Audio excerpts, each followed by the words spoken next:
Tiam lo nang ne chena ture re kum sula mang lo vein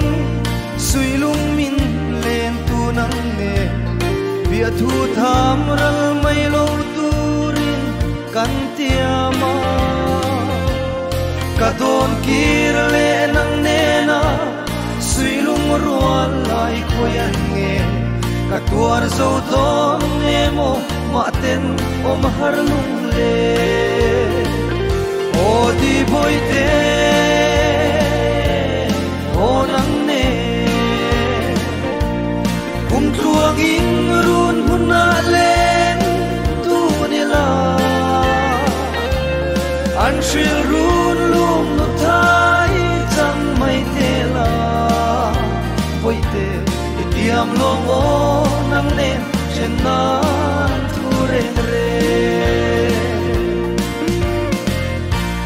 lung len thuking shil tur chuan na dang ri chin ma se lung phang lo nang om har lung len ni pon nang ne na hing ten lai tua moya kan len di te kha a her chuak le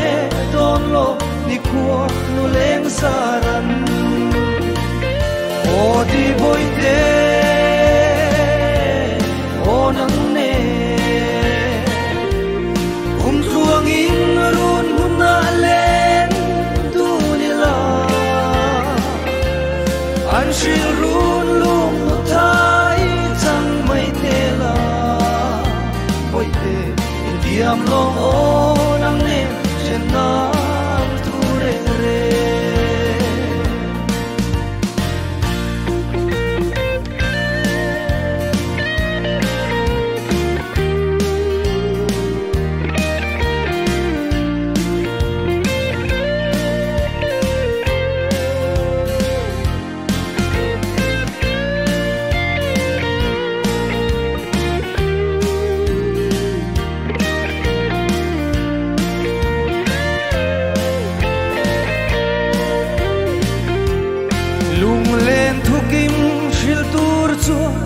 chuan na dang ri chin ma se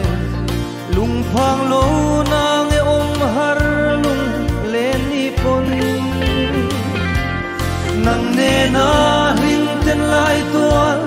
moya kan len ni te kha a her chuak le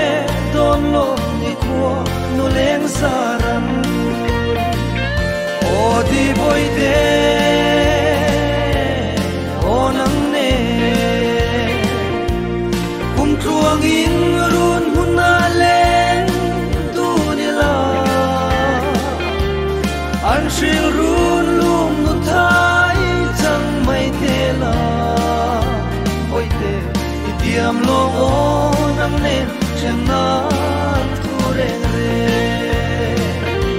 itiam lo o nang ne chena